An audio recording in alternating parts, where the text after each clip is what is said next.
Coming up on Real Life, a look at anger solutions with author Julie Christensen.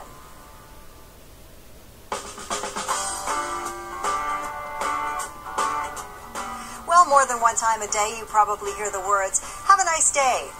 It's wonderful if you're feeling good, but not so wonderful if you or people around you are dealing with anger. We're going to talk about that today as we welcome Julie Christensen to Real Life. Great to have you joining us. It's nice to be here again. Now, when we talk about anger, I guess as children, when we grow up and think of anger, we think of it as a momentary thing, like you become angry and you're over it. But for some people, anger is an ongoing issue, isn't it? Yeah, it can be, and I think that's because as we get older, for some reason, we tend to hold on to things a little bit longer, and we have this history that comes with us and it follows us around, and so we look at the things that happen in our later lives within the context of all of that history, and so sometimes it's hard to just let things go. And this is something that can, again, we think of anger as kind of a personal thing. It's something that happens to us or to a person.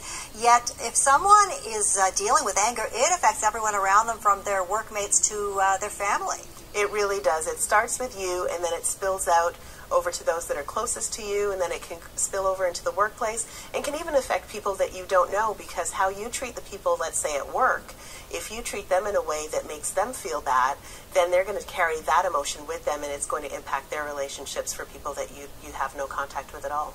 Now, you deal with this as you consult with people and talk about it. If someone is going through a period of anger in their life, what is the first step? Is it something that someone has to acknowledge themselves and get help, or can people kind of intervene and help? I think probably the best place to start is to figure out exactly what's going on, and there are 5 key questions I always encourage people to ask. The very first question is, what's happening? And it seems like a silly question, but very often we experience things at an emotional level and we really don't think about them objectively. And so to look at what's happening, what's really going on here, and just study the facts of the case, if you will. Mm-hmm. And then what does it mean to you? What exactly is this? How is this impacting your life within the context of your own personal history?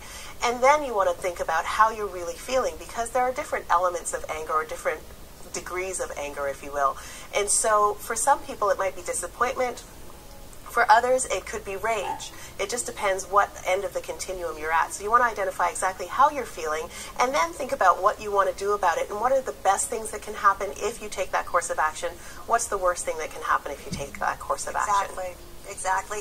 And needless to say, though, resolving the anger, no matter what the level of that anger, it's just going to make your life so much better in so many ways, and for those around you. Absolutely, and the key word there, Sharon, is resolving it.